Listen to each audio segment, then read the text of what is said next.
Hi friends, ఈ story కనుక మీకు నచ్చినట్లయితే లైక్, కామెంట్, షేర్, సబ్స్క్రైబ్ చేసుకోవడం మర్చిపోకండి. అలానే హై పాయింట్స్ ఇచ్చి మరింత రీచ్ వచ్చేలా చూడండి. Defy define love part 40. ఆమె మీదకి బెండ్ అయ్యి కబోర్డ్లో ఉన్న టవల్ తీసుకుని వెళ్ళిపోవడంతో అమ్మయ్య టవల్ కోసమా అని రిలాక్స్ అయ్యేలోపు వరిని చెవిలో ఏదో చెప్పి డోర్ క్లోజ్ చేసుకున్నాడు విరాట్. విరాట్ అన్ని రకాల భావాలతో అరిచి కంగారుగా డ్రెస్అప్ అయి బయటకు వెళ్ళిపోయింది. ఏమైంది తల్లి? కన్నయ్య ఏమైనా అన్నాడా? ఎందుకలా అరిచావు అన్నారు వాణిగారు కుకింగ్ చేస్తూ. నా బాధ మీకు చెప్పుకున్నా యూజ్ లేదు అత్తమ్మ. ఆవిడ నడుమును వెనుక నుండి చుట్టుకుంటూ దిగులుగా తలవాల్చింది. ఫస్ట్ ఏంటో చెప్పు, నేను సాల్వ్ చేయగలనంటే చేస్తాను. క్యారెట్ పీస్ ఆమె నోట ముందు పెడుతూ చెప్పారు. మీ అబ్బాయి ఉన్నాడుగా, నన్ను ఏంటేంటో చేస్తున్నాడు. అలా చేద్దని చెప్తారా కొంచెం అంది చెవిలో చెప్తూ చిన్నగా. ఏం చేస్తున్నాడు? ఇంకా లెక్చరర్ అనుకుంటున్నాడా వాడు? ఏడిపిస్తే మీ మావయ్య గారికి చెప్పు. చెవి మెలేసి బుద్ధి చెప్తారు భార్యతో ఎలా మసులుకోవాలో. అలా కాదత్తమ్మ, మావయ్య గారికి చెప్పుకునేది కాదు, మీరమ్మ కాబట్టి చెప్తున్నాను. దట్టు ఎక్స్పీరియన్స్ కదా, నాకు టిప్స్ ఇవ్వండి అని గారంగా చెప్పింది. వరు మాటలకు అనుమానం అనిపిస్తుంటే మనం తర్వాత మాట్లాడుకుందాం తల్లి, విరాట్కి కాఫీ ఇవ్వు అన్నారు. ఆహా, నేను చెప్పింది వినాల్సిందే.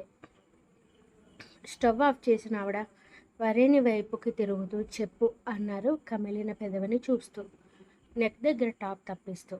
చూడండి ఎలా కొరికేశాడు. ఏమైనా అంటే జిల్లీలో ఉన్నామని సూప్ వేస్తాడు. ఇంకా ఈ పెదవులు కూడా. అండ్ మెయిన్ థింగ్ నన్ను కొట్టాడు కూడా. ఇప్పుడు నేను భోజనం కూడా తినలేకపోతున్నాను అత్తమ్మ. ఏం చేయమంటారు నన్ను అంది దీనంగా. ఎందుకు కొట్టాడు? ఆ ఇంటికి వెళ్ళానని. జరిగింది వాణిగారికి తెలియడంతో ప్రొలాంగ్ చేయాలి అనుకోక ఫ్రిడ్జ్ నుండి వెన్న తీసి పెదవులకి రాస్తుంటే మాట్లాడరేంటత్తమ్మ అంది చిరుకోపంతో. కొట్టాడు కదా, వాడిని పనిష్ చేస్తాను. ఇక వీటి గురించి అయితే కొన్ని రోజులకి వాటిని చూసుకుని నవ్వుకుంటావ్వరు. ఎందుకంటే నేనేం చెప్పలేను. పద భోజనం చేద్దాం అన్నారు డిషెస్ డైనింగ్ టేబుల్పై పెడుతూ. అత్తమ్మ ఏం చెప్పారు? నాకేం అర్థం కాలేదని ఆలోచిస్తూ ఫాలో అయింది వరేణ్య. విరాట్ పక్కన కూర్చున్నామే కర్డ్ రైస్ పెట్టుకోవడంతో కన్నయ్య వరేణ్య సరిగ్గా భోజనం చేయడం లేదు, ఎందుకు కొట్టవు అన్నారు సీరియస్గా. నీకు తెలుసు కదా మామ్ అన్నట్టుంది అతని చూపు. ఆడపిల్లను అలా కొట్టడం తప్పు కదా, మరెప్పుడు తనను కొట్టకూడదని ప్రామిస్ చేయి అన్నారు. నో మామ్, ప్రామిస్ చేయలేను. It depends on her behaviour అన్నాడు కర్రీ ఆమె నోటి ముందు పెడుతూ. పోనీలేండి అత్తమ్మ, విరాట్ నేను మిస్టేక్ చేస్తేనే కొడతాడు, ఆయన తప్పేం లేదు, మీరు కోపం చూపించకండి అని నొచ్చుకుంటూ. వండిట్లోకి వచ్చి కంప్లైంట్స్ ఎవరిచ్చారే? నేనే అనుకోండి. ఇంకోసారి నా కొడుకుపై కంప్లైంట్ ఇస్తే నేనే రివర్స్లో నిన్ను కొడతాను అని బెదిరింపుగా అన్నారు వాణి. వరేణి ఎక్స్ప్రెషన్కి ముగ్గురికి నవ్వు రావడంతో భోజనం తిను తల్లి అని చెప్పారు సుదర్శన్. కాసేపటి తర్వాత సుదర్శన్ గారు హాస్పిటల్కి వెళ్ళడంతో కోపంతో విరాట్ని గిల్లి గిచ్చి కొట్టి కొరికి అతని కౌగిట్లోనే నిద్రపోయింది అలసటతో. ఏవండి, నాకు ఇక్కడ ఉండాలనిపించట్లేదు, నేను సంజీవ్ దగ్గరికి వెళ్ళిపోనా అన్నారు రాధ. సంజీవ్ని చూసుకోవడానికి అందరూ ఉన్నారు, బట్ నన్ను చూసుకోవడానికి ఎవరు లేరు, ఇప్పుడు కూడా వెళ్తావా అన్నారు రాజేంద్ర. నా కొడుకు దగ్గరికి వెళ్తే మీకెందుకు కుళ్ళు? ఎందుకంటే నువ్వు లేకపోతే నాకు డే పీస్ఫుల్గా ఉండదు రాదా. సంజు శాండీ నా అండర్లోనే ఉన్నారు, కంగారు పడి ఆరోగ్యం పాడు చేసుకోకు. చిన్న కేసు అటెండ్ అయ్యి వెంటనే వచ్చేస్తాను అని ఫోర్హెడ్ కిస్ చేసి వెళ్ళిపోయారు బయటకు. నా పిల్లల్ని జాగ్రత్తగా చూసుకో, వాళ్ళు ఎప్పటికీ సంతోషంగానే ఉండాలి అని దేవుడు పటాన్ని చూస్తూ వేడుకొని సంజుకి కాల్ చేశారు ఆమె. సుదర్శన్ గారు తెచ్చిన ఫుడ్ తినేశాక ఆమెకి జ్యూస్ పట్టిస్తూ మాట్లాడటం మొదలుపెట్టాడు సంజీవ్. సంజు గారు ఏమైంది అక్కడ అంది స్వప్న. ఎక్కడ శాండీ? చెంపపై ఎర్రగా ఉందేంటి? నథింగ్ శాండీ, బెడ్ పై నిద్రపోలేదు, ఏమైనా గుచ్చుకుందేమో అన్నాడు తడబాటును చూపించకుండా. జాగ్రత్తగా ఉండాలి కదా, నన్ను త్వరగా డిశ్చార్జ్ చేసి ఇంటికి తీసుకెళ్ళిపోండి, ఈ స్మెల్కి కడుపులో తిప్పుతోంది అని చెప్తూనే అతనిపై వామిట్ చేసుకుంది. ఓపికగా ఆమెకి నర్స్ చేత మ్యాక్సీ మార్పించి తన డ్రెస్ చేంజ్ చేసుకుని తల్లి నుండి వస్తున్న కాల్ని లిఫ్ట్ చేశాడు సంజీవ్. నా కోడల్ని చూపించరా. ఏడోకు మమ్మీ, తను వీక్ అవ్వకూడదు అని వార్న్ చేసి ఫోన్ తిప్పాడు. చిక్కిపోయిన శాండీ రూపాన్ని చూసి ఆటోమేటిక్గా ఆవిడ కళ్ళల్లో నీళ్లు జారిపోవడంతో వెంటనే శాండీ కూడా జలజల నీళ్లు రాల్చేసింది.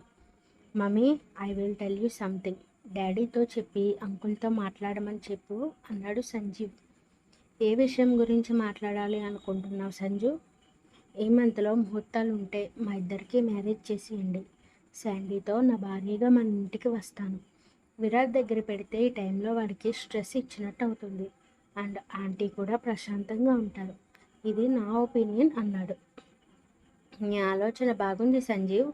ఘనంగా డబ్బులు ఖర్చు పెట్టే కన్నా అన్నదానం చేస్తే శాండీకి హెల్త్ బాగుంటుందని చెప్పారు రాధ. ఓకే మమ్మీ, మళ్ళీ కాల్ చేస్తాను. కట్ చేసి స్వప్న చేపట్టుకుంటూ, మ్యారేజ్ ఇలానే జరగాలని ఫ్యాంటసీస్ ఉన్నాయా శాండీ అని అడిగాడు సంజీవ్. నేను ఎన్ని రోజులకి క్యూర్ అవుతానో తెలీదు. నన్ను పెళ్లి చేసుకుని మీకు స్ట్రెస్ కదా అంది తలదించుకుంటూ. నేనుండి ఒక్కసారి దూరం వచ్చినందుకే నా గుండె ఆగిపోయినంత పని అయింది. బట్ ఇక అలా జరగడానికి వీల్లేదు. అందరితో డాడీ మాట్లాడతారు, ఒప్పుకోవే అన్నాడు. నాకు ఇష్టమే సంజు గారు. ముందు అన్నయ్యతో మాట్లాడాలి. ఫోన్ చేయండి అంది స్వప్న. కాల్ చేసింది సంజీవ్కి. రింగ్ అవుతున్నా లిఫ్ట్ చేయకపోవడంతో వాడు స్లీప్లో ఉండుంటాడు, మళ్ళీ మాట్లాడుకుందాంలే అని ఆమెతో మాటలు మొదలుపెట్టాడు చిన్నగా. హాస్పిటల్కి వచ్చిన కేశవ్ని ఆశ్చర్యంగా చూస్తూ, ఏమైంది బాస్ అంది కామిని. ఆమెని హత్తుకుంటూ విరాట్ చేసింది మొత్తం చెప్పి, నాకు కోపం కంట్రోల్ కావట్లేదు. చాలా మనీ లాస్ అయ్యాను. వాటు లేడు కామి అన్నాడు ఆవేశంగా. విరాట్ని వీక్ చేయాలంటే నేను తీసిన వీడియో హెల్ప్ అవుతుంది కదా కేశవ్, దానిని చూపించు అంది కన్నింగా నవ్వుతూ. ఆ రోజు నువ్వు చెప్పిన మాట వినకుండా కొట్టి వీడియో నేనే డిలీట్ చేసేసాను కామి. నాకు ఇప్పుడు ఆ ఛాన్స్ కూడా లేదు అసహనంగా చెప్పాడు. ఐ డోంట్ కేశవ్ సేమ్ స్మైల్తో చెప్పింది. ఉండే కొద్దీ అతని పెదవుల్లో నవ్వు రావడంతో సడన్గా డోర్ ఓపెన్ సౌండ్కి ఇద్దరూ తల తిప్పి చూశారు. హే, హూ ఆర్ యూ? పర్మిషన్ అడిగి రావాలనే సెన్స్ లేదా అంది కామిని. Calm down. మీరు సైలెంట్గా ఉంటే నేను వచ్చిన పని చెప్తాను క్రాస్ లెగ్స్ వేసుకుంటూ చెప్పాడు అతను. కామిని కేశవ్ ఒకరి ఫేసెస్ మరొకరు చూసుకొని అతని వైపు చూడటంతో వాళ్ళ ముగ్గురి మధ్య అరగంట సేపు మాటలు జరిగాయి. అవేంటో తర్వాత తెలుసుకుందాం. కాసేపటికి ముగ్గురు చేతులు కలవడంతో ఆ రూమ్లో వాళ్ళ నవ్వు ప్రతిధ్వనించింది బిగ్గరగా. కాసేపటికి అతను వెళ్ళిపోవడంతో టేక్ కేర్ బాస్ అంది కామిని. రేపు నేను డిశ్చార్జ్ చేస్తారు. నన్ను ఎవరు కేర్ చేస్తారు బాస్? మన ఇంటికి వచ్చే కామి, నువ్వు ఉంటే నాకు ధైర్యంగా ఉంటుంది ఆమె చేతిని నిమురుతూ చెప్పాడు. You are so sweet. రేపు కారు పంపిస్తాను, నువ్వు జాగ్రత్తగా వచ్చి అని చెప్పి ఇంటికి స్టార్ట్ అయ్యాడు కేశవ్. నిద్రలో ఉన్న సునంద గారికి చప్పుడు వినిపించి లిక్కబడి లేచారు ఒక్కసారిగా. ఎవరివో మాటలు చిన్నగా వినిపిస్తుంటే గుండెని పట్టుకుని లైట్ వేస్తూ, ఎవరు మీరని అరిచారు ఒక్కసారిగా. మర్యాదగా మీ ఇంట్లోనూ నగలు డబ్బులు మాకు అప్పగించు, లేకపోతే మేమిద్దరం నేను చంపేసి లాక్కుంటాం అని బెదిరించాడు దొంగ. మా ఇంట్లో నగలు లేవు. మర్యాదగా వెళ్ళకపోతే పోలీసులకి ఫోన్ చేస్తాను. నువ్వు ఒక్కదాన్ని ఉంటావని తెలిసే వచ్చాం. ఒరే, తలుపులు పగలగొట్టు, అది అన్నంత పని చేసేలాగుంది. సునంద గారికి భయంతో గుండెగాడు పెరుగుతుంటే ఏం చేయాలో తెలియక వెక్కి వెక్కి ఆడవటం మొదలుపెట్టారు. ఇంతలో ఒక్కసారిగా పెద్ద అరుపు వినిపించడంతో తలుపుకి చెవిని పెట్టి ఉండిపోయారు.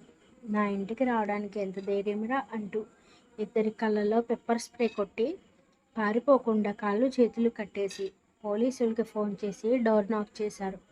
నన్ను ఏం చేయకండి.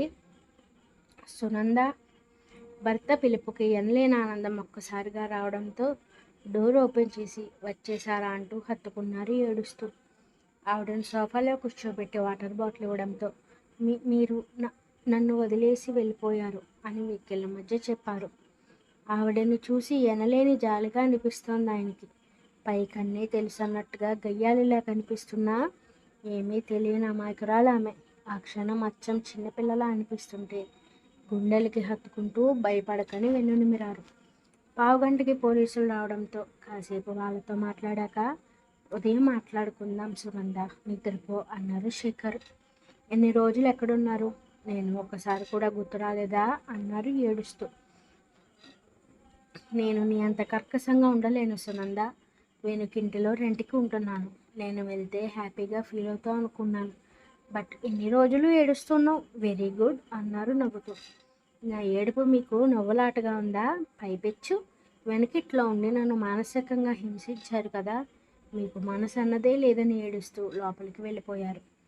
అర్థం చేసుకుంటే నువ్వు సునందవి ఎందుకు అవుతావు నిట్టూర్పు విడుస్తూ భార్యని ఫాలో అయ్యారు. ఆయన ఉన్నారనే ధైర్యం ఉన్నా అప్పటి వరకు ఏర్పడిన భయం మనసులో ఉండిపోవడంతో శేఖర్ గారి చేతిని పట్టుకున్నాడు.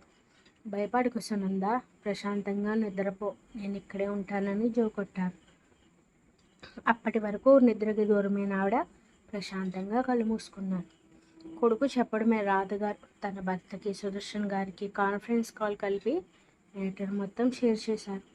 అప్పటికి నిద్ర లేచిన విరాట్ సంజు మాటకొకే చెప్పడంతో వరేని మాత్రం నో అంది. అందరూ ఒకేసారి ఆమె వైపు చూడటంతో శాండీ నాతో అసలు కలిసి లేదు, దానికప్పుడే పెళ్ళేంటి, మేమిద్దరం చాలా ఎంజాయ్ చేయాలనుకున్నాం, నాకు ఇదేం నచ్చలేదని ఫేస్ మార్చుకుంటూ చెప్పింది వరేణ్య. జరుగుతున్న సీరియస్ సిచ్యువేషన్లో వరు పాప మాటలు విసుగు తెప్పించడంతో షటప్ అని నోరు మోయించాడు విరాట్. అతని కోపానికి జడిసి ఏడుపు వస్తుంటే లోపలికి వెళ్ళిపోయింది వెంటనే. ఎందుకు తిట్టావు విరాట్? పాపం వరేణ్యకి ఇలాంటివి ఏం తెలుస్తాయి, నీకు విసుగు ఎక్కువైపోయింది, మర్యాదగా పిలువు తనను కూడా అన్నారు సుదర్శన్. పొట్టి పొట్టి ఏంటి అన్నట్టు సీరియస్ లుక్ ఇచ్చింది వరేణ్య. సిట్. వాణిగారు పక్కకు వెళ్తున్న ఆమె చేతిని పట్టుకుంటూ తన పక్కకు లాక్కుని బుద్ధిగా ఉంటే నైట్కి చాక్లెట్ ఇస్తాను అన్నాడు. నిజంగా? ప్రామిస్ విరాట్? Keep quiet. ఆ మాటకి ఆమె నోరు మూతబడటంతో రాధా, నాకు నచ్చిందిరా సంజు ఐడియా. మన ఇంటి పంతులు గారు ఉన్నారుగా, ఆయనని కనుక్కొని ముహూర్తం పెట్టించు. పిల్లలిద్దరిపై భగవంతుడు ఆశీస్సులు ఉంటే చాలని చెప్పారు. సరే అన్నయ్య, వెంటనే మాట్లాడతానని కాల్ కట్ చేయడంతో సంజు గారు, అన్నయ్య వరుని రమ్మని చెప్పండి అని నీరసంగా అనింది శాండీ. నో, ఇంకొక 2 రోజులు ఉంటే ఇంటికి వెళ్ళిపోతాం, అప్పటి వరకు సైలెంట్గా ఉండని చెప్పాడు సంజీవ్. మూతి ముడిచిన ఆమె బెడ్పై వాలడంతో నీకు ఎలా యాక్సిడెంట్ అయింది శాండీ? డ్రైవింగ్ వచ్చు కదా, ఆ టైంలో అక్కడెందుకున్నావని ఆమె చెంప నిమురుతూ అడిగాడు. బ్యాక్ నుండి ఏదో కార్ డాష్ ఇవ్వడంతో నేను కంట్రోల్ చేసుకోలేకపోయాను. స్టీరింగ్ హార్ట్కి తగలడంతో ఆ పెయిన్ తట్టుకోవడం నాకు అవ్వలేదు. కళ్ళు తెరిచేసరికి మీరు అందరూ ఉన్నారని చెప్పింది.